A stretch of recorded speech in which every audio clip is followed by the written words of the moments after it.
Hey guys, welcome to another session of RBTL, or Reading Between the Lines, where we go over the patch notes, my thoughts on some of the highlights. First things first is the hero balance adjustment. We heard about this before. I did my review on it. I don't think nothing's changed. I don't think anything's changed since my review, so if you wanted to catch that video on my specific thoughts, my mind hasn't changed on anything I said.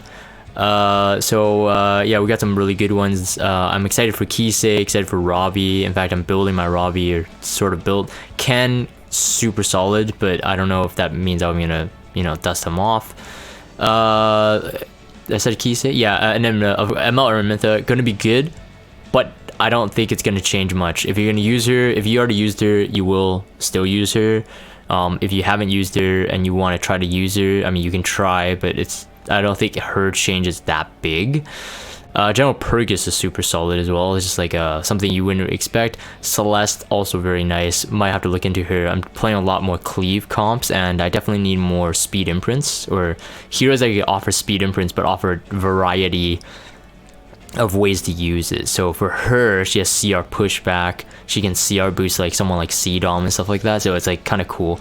I'm gonna look into that. Charles's EE gets a change. The side story continues. I'm gonna spend most of my time actually talking more about the new 3-star heroes. Episode 3 is out. South Wittenberg. Yeah, we could continue to go down here. I won't spend too much time on it. Level 80 weapon. I mean, some of these are still pretty good. If you roll health and speed and effect resist, very solid, especially for Soulweaver. Not really missing much there in terms of like other potential. Like you can't get defense on a weapon for some you can't get defense on a weapon, so like that's pretty good technically. The crit chance would be salty if you roll it, but everything else perfect. And the this artifact interesting as well. So now all the, as we've seen the trend, now all the old RGB, the OG RGB heroes are getting their own artifacts now. I guess Smilegate made a executive decision like a couple months ago, just to say that, hey, these new heroes are getting their own artifacts over the old ones. They can make more bank out of it. I'm fine with that. It's fine. This artifact, though, I mean, there have been some hit and miss artifacts. I think the Fire Cecilia artifact very solid. The blue Tywin one is also very solid for like maybe a arena defense team. This one I would say I like it too. There are ones I'd never covered, and those are just because I really don't think they're that good, or like they're just okay. This one I think is okay. I think mainly I would probably use this one on something like a mage on defense. Now which mage that would be, I'm not quite sure yet, but it has basically sort of like a mini Tonfa or portrait effect to it. 14% more damage, but only AoE. So yeah, when using an attack that targets all enemies, increases damage up by 14%. I mean, it's nice to have, but the other thing is that it has like a little mini Atika Scepter type of thing. 20% chance to decrease skill cooldown by 1 turn. But again, it's not the same in terms of like one. Atika Scepter has up to 50% chance at the beginning of the hero's turn. So in that sense, like that's way more broken. This one is only has the skill cooldown, only 20%. If you max limit break, of course. If you use AoE, at least that's how it's reading it. So I think this has maybe some potential, especially in a defense team. That being like, the reason is because like if you do use your AoE on a defense team, the AI, it's more unpredictable if they can get a turn cooldown. Not an extremely broken artifact, but definitely a kind of a nice to have. Now whether or not you're gonna use that on like I don't know if a Vivian on defense is that good anymore. But I don't think it would be that good for her. But maybe some other mages. Let me know what your thoughts in the comments below if you have any ideas and theory crafts on that. I haven't really taken the time to really think about it. Again, I don't think people should be chasing these artifacts. I think the Fire Cecilia one was the only artifact out of all the new ones. I'm talking about Kisei, the Alabastron or whatever. Like all those, like from then, I haven't chased any artifact. But the Fire Cecilia one I did chase. I did get it. Fortunately, I did get it. Euphine and Merciless Glutton. Yeah, I don't know if anyone's gonna pull on that banner, to be honest.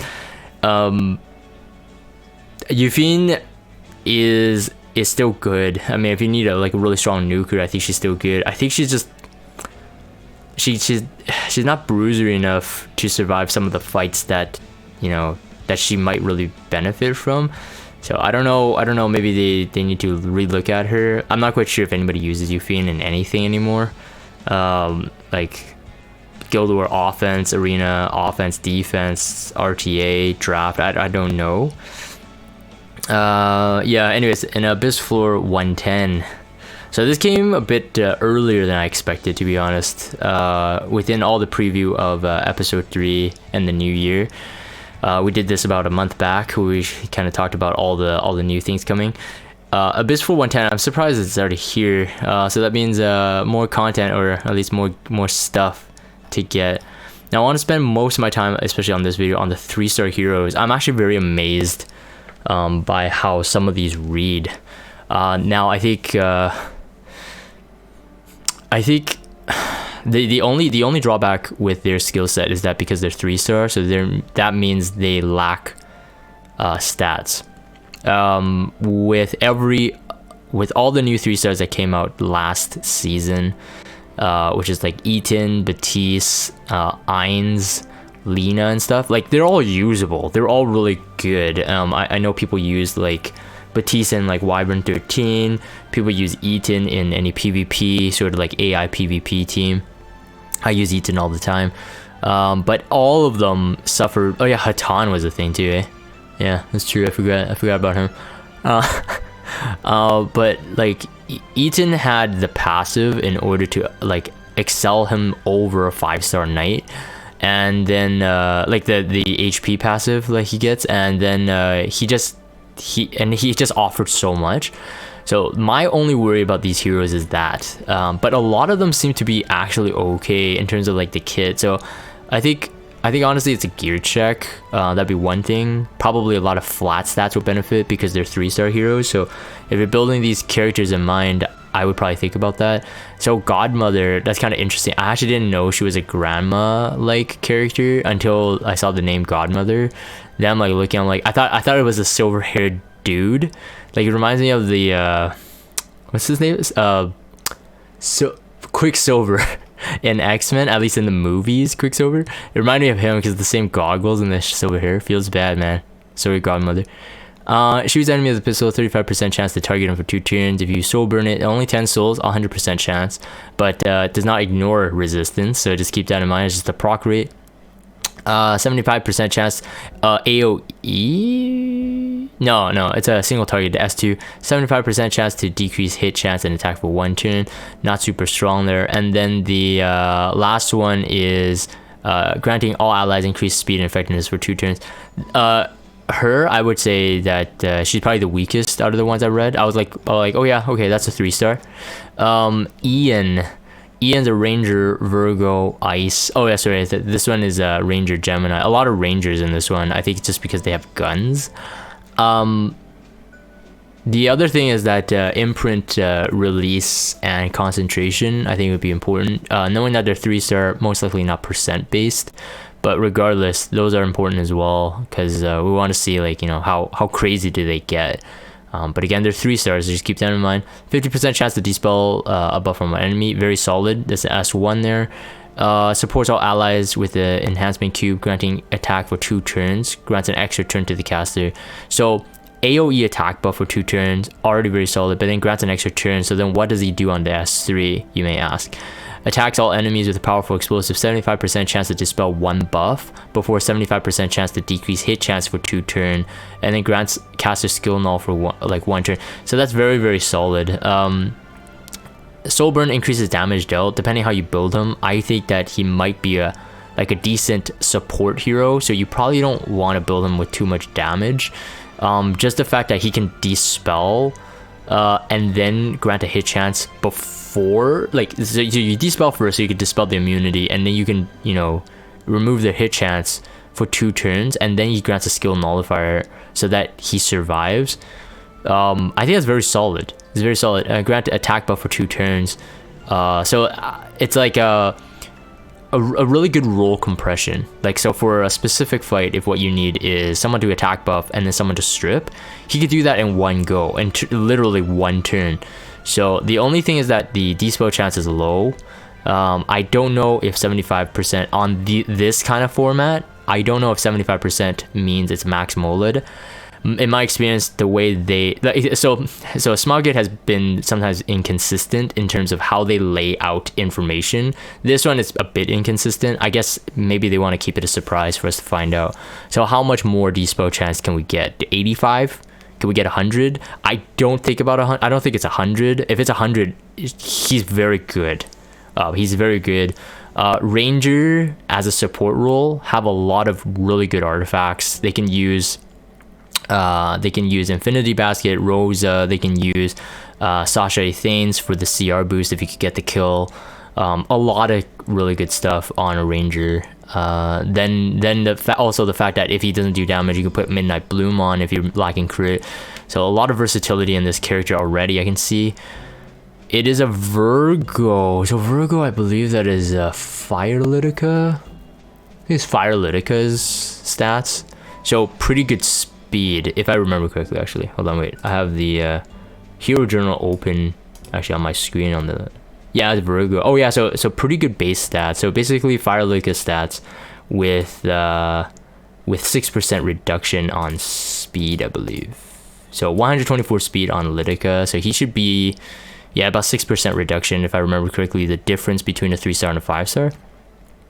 Pretty good, actually. That's very good. Very even better for support, actually, with that base stat. A Libra Ranger for Glenn here, also pretty decent. 35% chance to decrease the defense for 2 turns. Always good to have on an S1. Defense breaks. Fires a missile at the enemy when the enemy is defeated, inflicts extinction, and then hit chances increased by 15% when using this skill.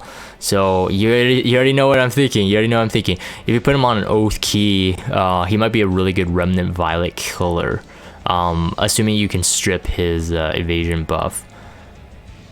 And then the S3 is that use enhancement rune grants greater attack buff, increased attack buff. So the greater attack buff for 2 turns and then gets an extra turn. So you could go with Focus Fire. So S3, he gets a greater attack buff, and then he gets another turn, and then you use Precise Attack, and it's like he has a 15% chance not to miss.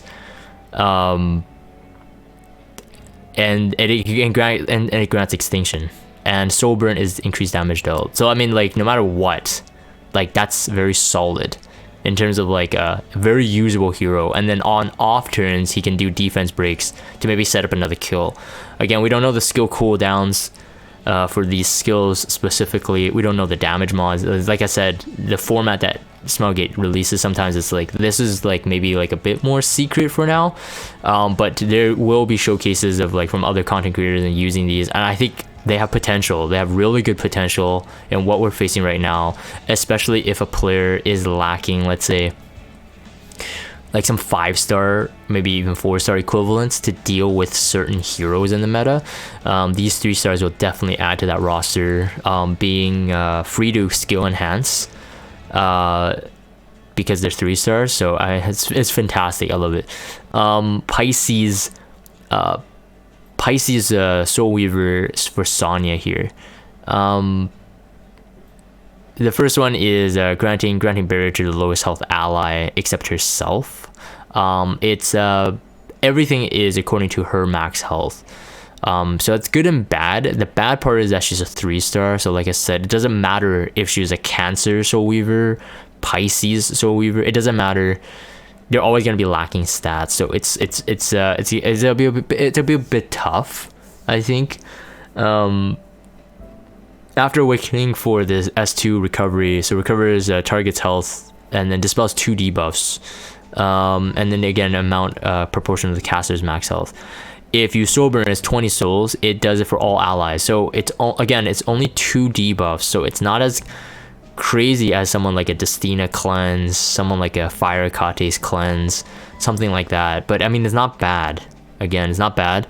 The other thing is that she is able to grant immunity to all allies. So that's that I think that's the drawback of like only dispelling 2 debuffs, because she can grant immunity. So she's not as like potent as a Momo, but it would be interesting in the future if we see Sonya getting some kind of specialty change that puts her in like the lines of Momo, but she can't though. Technically she can't, because then she would be too OP. But yeah, the S3 grants immunity to all allies before recovering health. It seems that so obviously Momo does the cleanse, right? So Momo does a cleanse it into immunity, and then she does a cleanse on the S2 as well. So it's a bit different dynamic. So it's kind of like you got to pick and choose kind of thing. So if you have like an unhealable or unhealable and unbuffable, it's going to be a bit more tough, especially for Sonya, compared to someone like Momo. So if an SSB did a unbuffable, unhealable on you, her S3 is completely useless in terms of Sonya, I mean. But then at that point, if you had 20 souls, you could use the S2, and then maybe on the next turn use your S3 to grant yourself immunity. So there's pros and cons, and I can see that's fine, but just to compare those top Soulweavers, this is where she lies in terms of the flaw. You wouldn't get that problem, I'm talking about the SSB debuff problem, with like a Destine or a Kates, and even in a way Momo, because of the turn of how Momo cleanses and heals. I know, in my opinion, this girl actually looks kind of like Kitty Clarissa on the right there. I'm circling with my mouse, but I just realized I'm not capturing my mouse cursor. But it kind of looks like it, because it's got the cat ears, it's got kind of like the dark hair, the blue eyes, or is it blue eyes? No, I forgot Kitty Clarissa's eyes. Sagittarius Soulweaver again. Suddenly shoots enemy 50% chance to decrease defense for 1 turn. That's good. Being a Soulweaver to a defense break, that's kind of interesting.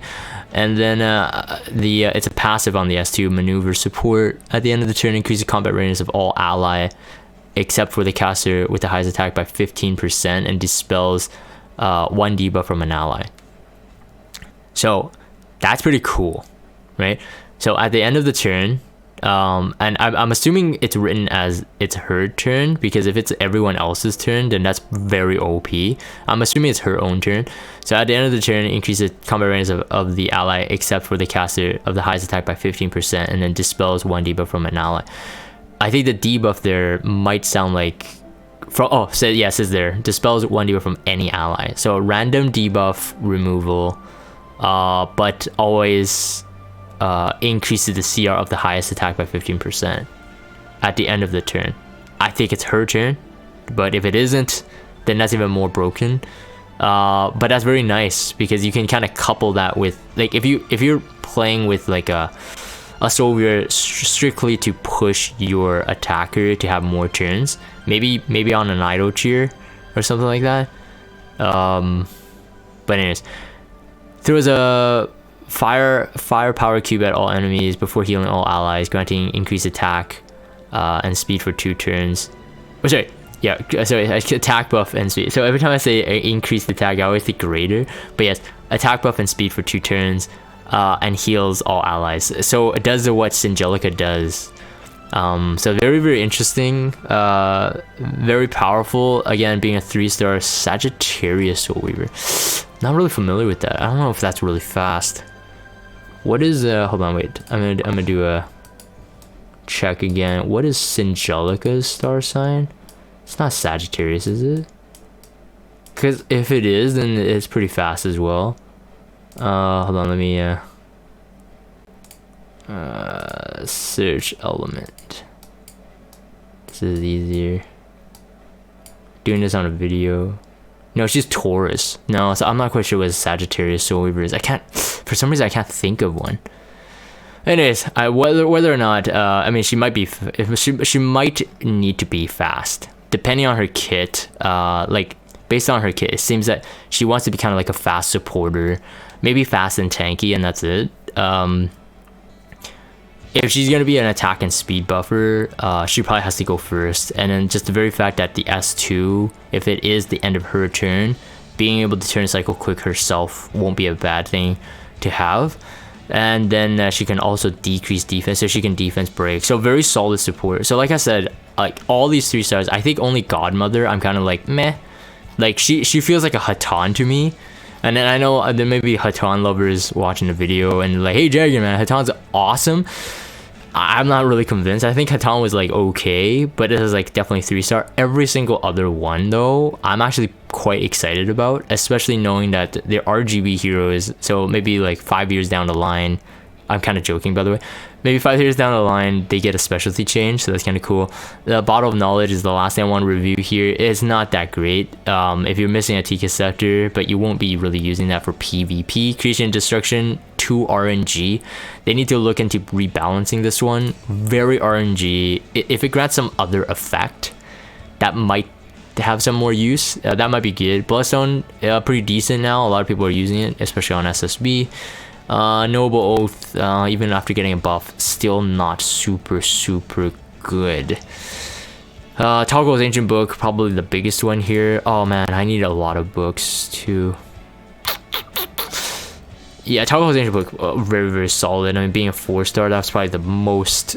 That and Aureus are probably the 2, and maybe Adamant Shield now, but I would say Aureus and Toggle's Ancient Book, those are probably the 2 best 4-star artifacts right now we have that would be required on multiple heroes. So if you need a couple, definitely pull it from here.